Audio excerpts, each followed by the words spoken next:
Gotta ask Rico this on the phone when I'm on the thing. Rico, what's your advice for the day?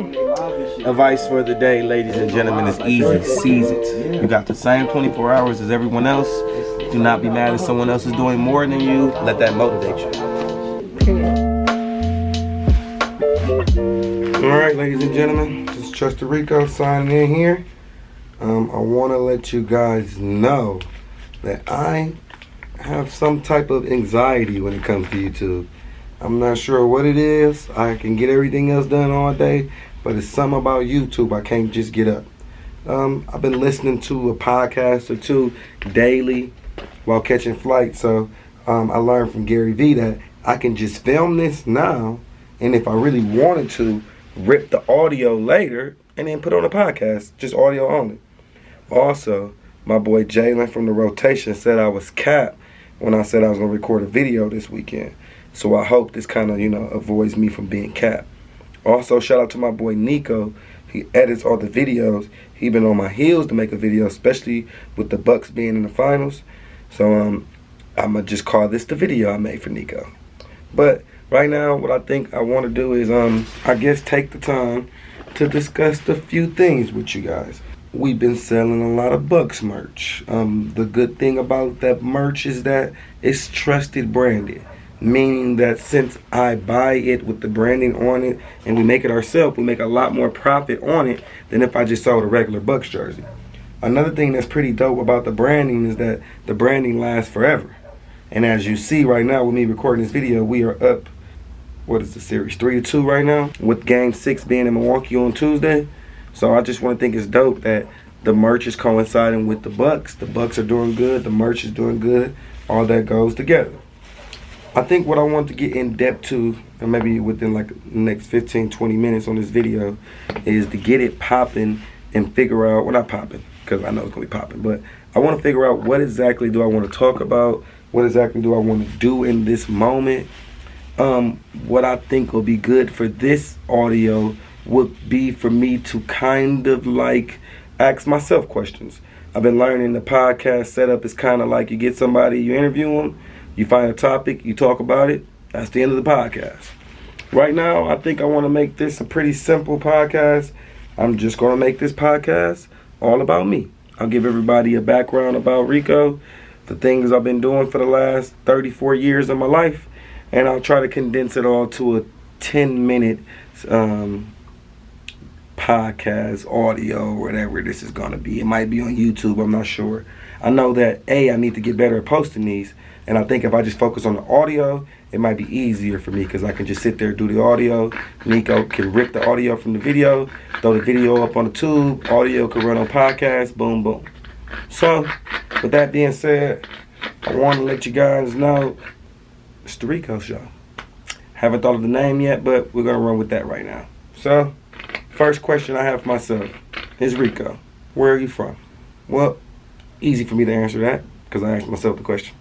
Long story short, guys, I am from Milwaukee, Wisconsin. I was blessed to be born in Chicago, Illinois, and lived there for 2 years. I have family members that still live in Chicago, some that used to live in Chicago that moved to Dallas, an aunt and a cousin, a bunch of other cousins also. I was born in Chicago, lived there for 2 years. After living in Chicago, I moved to Milwaukee. My mom actually met my dad in Chicago, who's from Chicago. My mom's from Milwaukee. She was living in Chicago as a teacher. My mom also was a principal in her heyday. When I moved to Milwaukee, I was blessed to be, let's say, one of like 100 cousins. When I say 100, it's probably even 60, 70. But that's a blessing because what I'm learning is that I was blessed to have a very big family. So as a kid, fast forwarding through my life right now, let's go elementary school. As a kid in elementary school, I would consider myself to be outgoing. I had a few friends. David Bowen, he is in state politics at the moment. That's my boy. We went to elementary school together. Eric Johnson, that's my boy. Dejan, I ain't seen him in 20 years. That's my boy.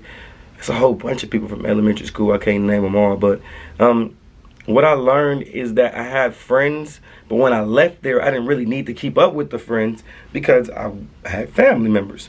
So when I went to middle school, I learned that friends will be your friends on the weekend, more than just in school, because we were older. So, went to middle school. I would like to say in middle school, I would consider myself to be a outcast. I wouldn't say outcast as much as people didn't know me. I wasn't cool. Stuff like that really didn't matter. I would consider myself to be an outcast because in middle school is when stuff really started mattering. Stuff meaning clothes, shoes, things that I don't care about now. But as a kid, a young impressionable kid, you definitely cared about, or I cared about in that moment. So the reason I want to talk about that time period is because a lot of people who know me, who know me. Don't call me Rico, call me by my real name. They know me from Morris. Back then, Morris Middle School is where I went to middle school, school for gifted and talented. For the people who went there, I was in 6272 and 81. Those are teams. If anybody out there was in my team, drop a comment below. Drop your name, remember what you know, remember me from. I was a smart kid. There we go, let's go with that. I was smart. I got good grades. I wasn't really cool per se. I didn't have clothes.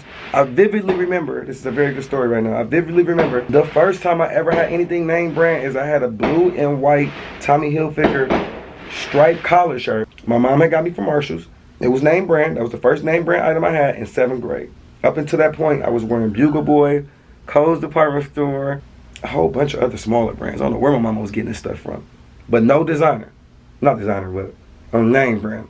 But in that moment, my mom's taught me a valuable lesson. What I learned from her in that moment is she always taught me if I wanted something, I would work for it. I thought stuff like that was just given to people.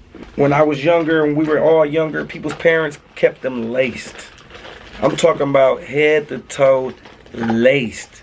They had every name brand, every actual shoe that came out, every item that was cool at that moment, everybody else had. Now, I was not, as I like to say, a hater or a person who was envious, but I was a kid. You know, somebody who wanted those things. I saw that stuff is what got people girls. Of course, I was liking girls around that time. You know, that's when I first discovered, like, hey, girls like dudes that dress nice. In that time period, me being in middle school is when I would say my hustle first started. I think I maybe should name the podcast The Hustle Don't Stop, because I like that because the hustlers don't stop, they keep going. But that's off topic right now. In middle school is where I just developed and honed my entrepreneurship skills, my hustle. One of my first real hustles, grind, being on top of it, me making money, was Pokemon cards. A lot of people nowadays are very much into Pokemon cards. They are back popping, very valuable. I was around for the first run of Pokemon. What that means is I was one of those kids who went to Toys R Us and bought a booster pack. The ones that go brand new go for like 5 to 10 to 15, 20 grand right now. I vividly remember people having first edition Pokemon Charizard cards and being at Toys R Us on a Saturday and dueling people. I know a lot of people in my era came from that, and that's where we all kind of really started with this, I guess, hype stuff, because that was like the first hype thing I can remember was Pokemon cards. Like, I would do anything to get a pack of Pokemon cards. And I vividly remember that in school, it was one of the first things that honestly was being stolen. Like, it had so much value in school that people were stealing it. I was blessed to say at my school, Morris Middle School, there's a lot of stuff going on. I know people did stuff I didn't do and saw stuff I didn't see. I just didn't see a lot of people stealing. But Pokemon cards is what made kids be thieves. Kids would steal from other kids for Pokemon cards. So, me being an entrepreneur that I was back then, I said, hey, I can get a lot of Pokemon cards and sell them at school. The reason I noticed that is because a lot of kids would buy Pokemon cards at school because their parents wouldn't take them to get them. Meaning they would have cash, but their parents wouldn't take them to go buy, I know this is going to sound harsh, but like an imaginary cartoon character video game, not video game at the moment, but TV show trading cards. Parents weren't into that, which makes sense. My parents, hey, I'll take you there. I'm not buying you nothing, but as long as you got your own money, I'll take you. So what I did was I took a lot of my birthday money, Christmas money, which actually wasn't a lot. My mom and dad didn't believe in that. But good thing is my stepfather would always bless me with a lot. Well, not a lot, but bless me like $100, $150 every Christmas or on my birthday. So I took that money plus other money I used from cutting grass, went to Toys R Us, and bought a boatload, a shit ton of Pokemon cards. Because all you had to do was buy the booster packs. What I did was open up each pack, take out the valuable cards, of course, and take the weaker cards to school and sell those to the kids. They wanted cards. I had cards. They had cash. I take the cash. Simple exchange. One of the funny stories that my dad has about me is that the first time he ever knew that I was different than like a lot of other kids is when he would come pick me up from school, and I would say, Dad, park right here. I would have parents coming up to his car, giving me cash to buy their kids Pokemon cards. My dad was like, what are you selling?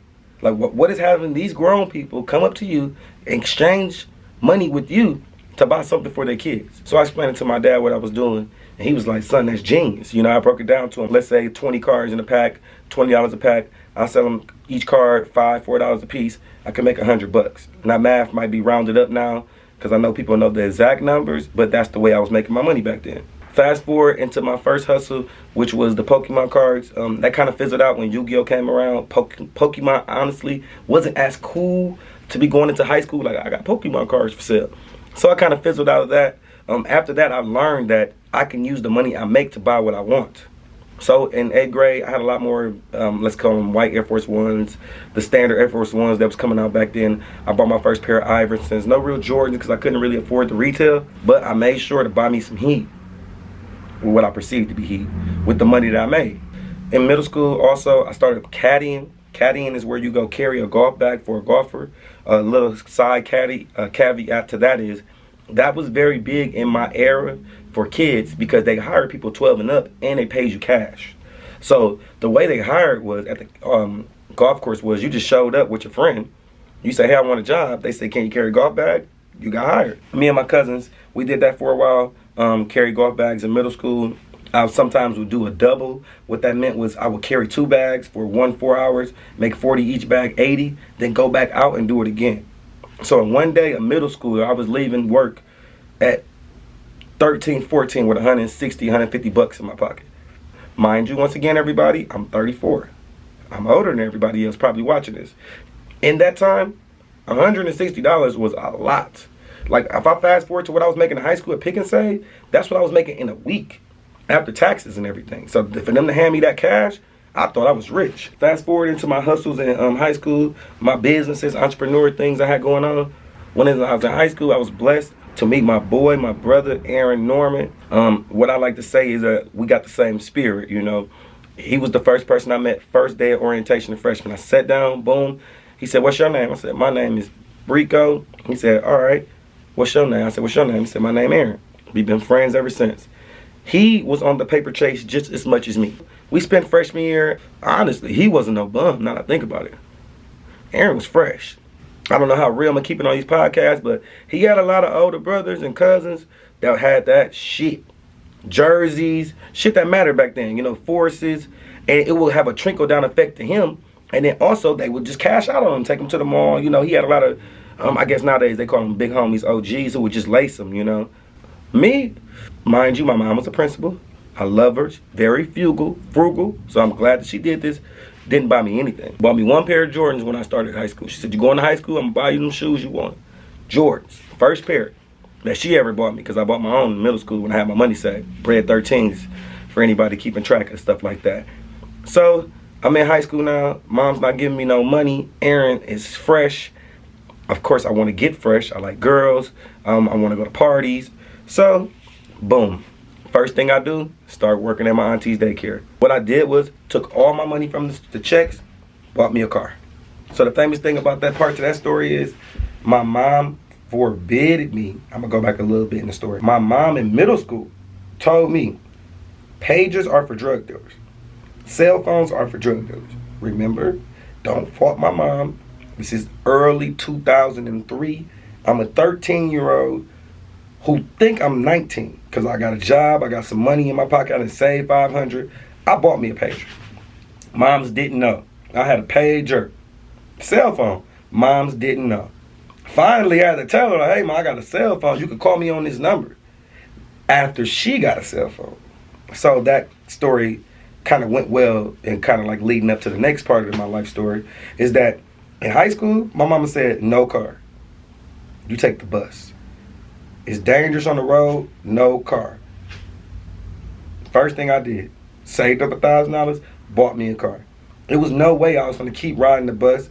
I got a new job at Pick and Save. Jewel Osco at the moment. It was called Jewel Osco. I work on the Osco side. Shout out to my boy Walter Cullen, who is assistant principal at Mesmer High School. We both work there. Or it might be the elementary school, but that's my homie. He's a dean of students or something over there. We getting old because he is the dean at the school that we went to, but neither here and there. He worked there at Osco. I had to get to work, get the shoes in the morning that came out, because now I'm a sneakerhead. I ain't playing. And then also a car will allow us somewhere to sleep at the camp house.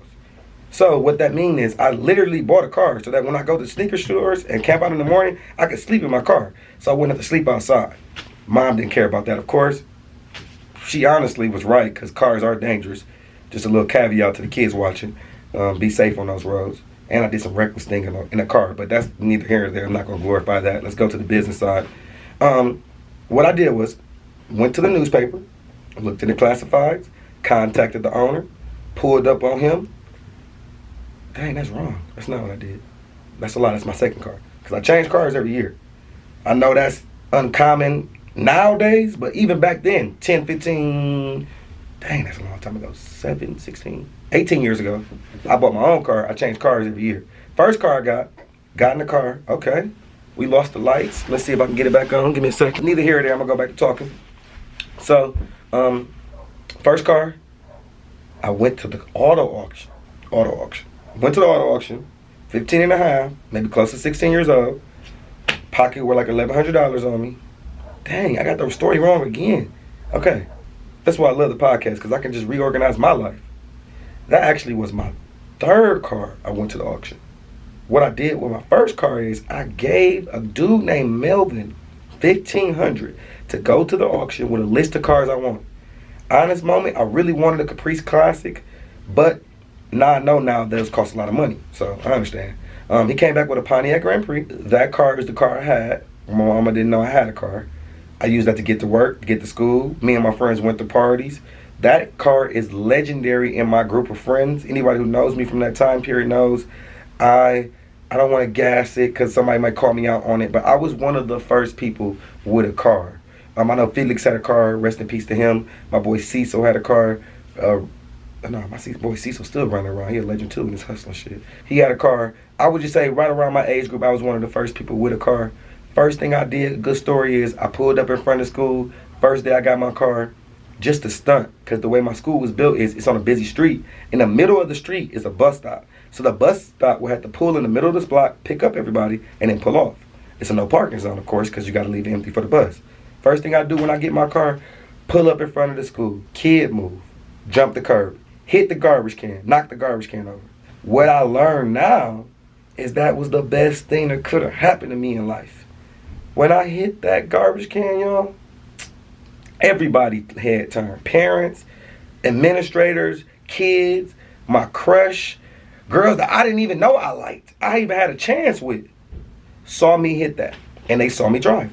Which, as we know, in that moment was big, because a lot of people was riding the bus or getting picked up by their parents. The next day, or next week or two, I saw a young lady on the bus stop. I'm not going to say her name, but she my homie, because I'm not going to put her out here like that, but I love her.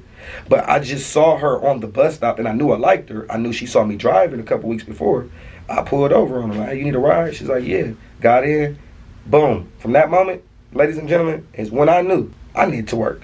I needed money. I needed things I liked, because it's going to get me girls I like. I know that's, I guess, I can't think of the word, shallow, but that's what was my thinking in the moment, which kind of fueled my hustling. Drove back and forth to school. In high school, what did I do in high school for money? I worked. We had a couple other hustles we did. Shout out to me and my boy Tombe. Ooh, I love stories like this now. Me and my boy Tombe. Back in the day, they used to make bus passes that you had to go to school were little pieces of cardboard. What I discovered, my boy Tombe really discovered, but he put me on, was that if you had a laser copier, you can make a copy of the colored bus pass that was flawless. We're talking about 2002. I'm talking about when printers and copiers were like the size of, they were like the size of mini fridges. And they cost like $1,000 because they were colored. Shout out to my step pops again. Hooked this up in my house, laced this. We had all that. Color printer, computer, internet, scanner, stuff that was like real life technology back then. What? First thing I did, Tombe told me as I did, we went home, copied up like 20 bus passes, took them to school. Now the hurdles that I went through in that hustle was that they were paper. That was cardboard. What? Told everybody put inside your wallet, flash it when you get on the bus. That was my first real hustle. As I figured out, because people were getting caught, of course, is that hustle, A, was illegal, because you can't copy the bus pass stuff, because the bus, basically you're frauding the bus company. B, I didn't really get the love that I wanted. I always like to do nice things for people. Like, I always like to put smiles on people's faces. When I really was selling you a fraudulent bus pass, you were happy, but it was more like something seedy, like bad or frowned upon. Like, I had to do it in the bathroom. You know, I couldn't go tell my mom I was selling bus passes. So the next hustle that I had that I really love was, I want to shout out C. Cannon. My boy C. Cannon was the CD man, the legendary CD man. What I ended up doing was seeing C. Cannon go crazy selling CDs. He was selling books of CDs.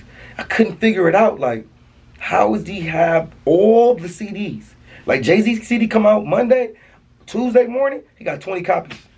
Selling them at school. And I'm buying them.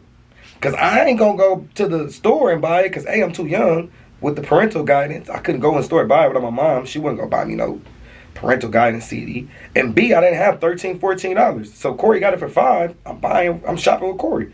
And he got the mixes, like the drought mix for younger people. I'm going to introduce stuff like this because I know I got a lot of younger people watching. A mix is when someone would take a bunch of songs, rip them from the computer, LimeWire, Napster, sites where you could download music for free, still illegally. This is a gray area.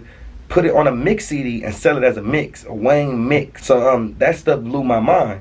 The good thing was, shout out to my boy Corey, he actually went to a public school. So when he left a void. I couldn't get any CDs. When I figured out I couldn't get them, everybody else wanted them, it was a void. What I did was, I saved my money, I went to Best Buy, I bought a CDR writer.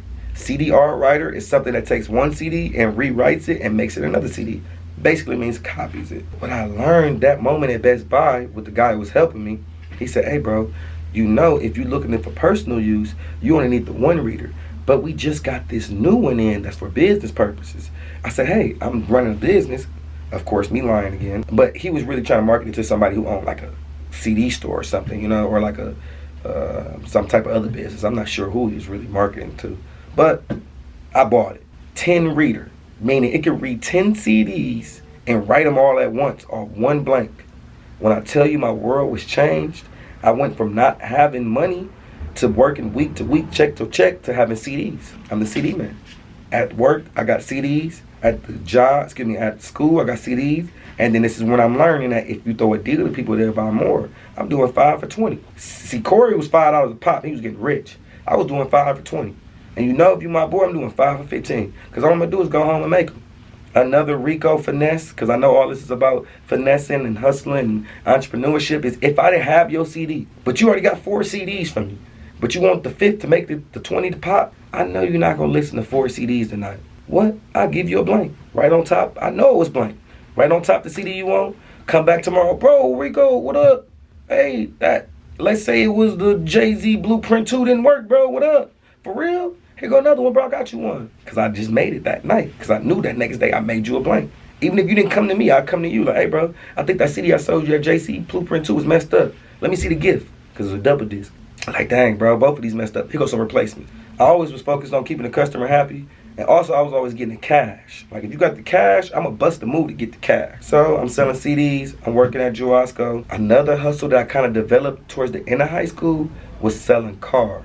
Not really selling them as much as I did when I got older, but really, like, the car I got in August would still hold its value. And then a lot of people would want to buy cars, and they had the money, but they couldn't get the cars. Meaning, you had to find cars back in my day, let's say 04, 03, 02. It was no Craigslist, no Facebook Marketplace, no real internet selling of vehicles. You had to look in the classifieds. So I became like a car finder. My friends would be like, hey bro, I got $1,200, could you find me a car? I'll find them a car for like $1,000, go there, negotiate it. They give me $100, $150. I look at it because I was kind of knowledgeable about cars because I had owned a car while they didn't. And honestly, a lot of them was hiding them from their parents, and I was helping them do that, but that's neither here nor there. So they needed my help to help them get it registered and stuff. So I was helping them. They were paying me per car to help them get them cars. I was reselling the cars that I had, kept for a couple months or a year, selling to people I know and buying new cars. So that was like my last real hustle and my last real entrepreneurship thing before I went to college. What I learned up until this point is that the customer will always return if you made them happy. That's my tip. As long as you have a happy customer, they will always come back. If not today, tomorrow, 3 years from now, always. A good example with that was when I was selling CDs. Every time a CD came out, people would come to me because they were satisfied with my deals, satisfied with me having them ASAP. And then also other people start selling CDs because it's a free enterprise in the United States. They start selling CDs also. Is that I provided a customer service that made me cool and you wanted to do business with me. Meaning I'd be like, hey, baby girl, you know I got that new Destiny's Child. They'd be like, what? I already got it though. Don't worry about it. Like, listen, take it. Have it.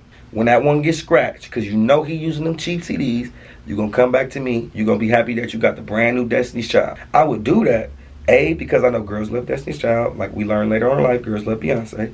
B, girls will always think, or dudes, people would think like, hey, why go spend money with person A when Rico just hooked me up? Also knew that CDs were always going to scratch, skip. I would tell people like, hey bro, if that CD messes up within the first month, come back, I'll make you a new one. 90% of the time, people never came back. But that thought process in their mind, that warranty, would be like, dang, I need to go shop with Rico. At least I'm going to be able to get my, return it if something happened to it, if I scratch it. And I know I got finessed. People finessed me many a time saying stuff was scratched or it didn't work when I know it did. But I mean, for the customer, I'd rather have the customer because now those same people buy shoes from me, buy cars from me later on in life. I have the customer. Once I sold you a CD, you were my customer forever. I could sell you anything.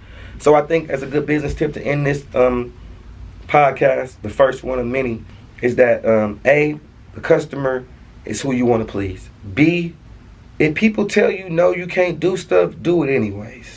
I'm not saying do illegal things or put your life on the line. What I'm saying is my mom told me pagers and cell phones were drug dealers for drug dealers. Now every doctor in the world has a pager and a cell phone. Every 11-year-old has a cell phone. In that moment, she thought she was right. I thought I was right. I was right.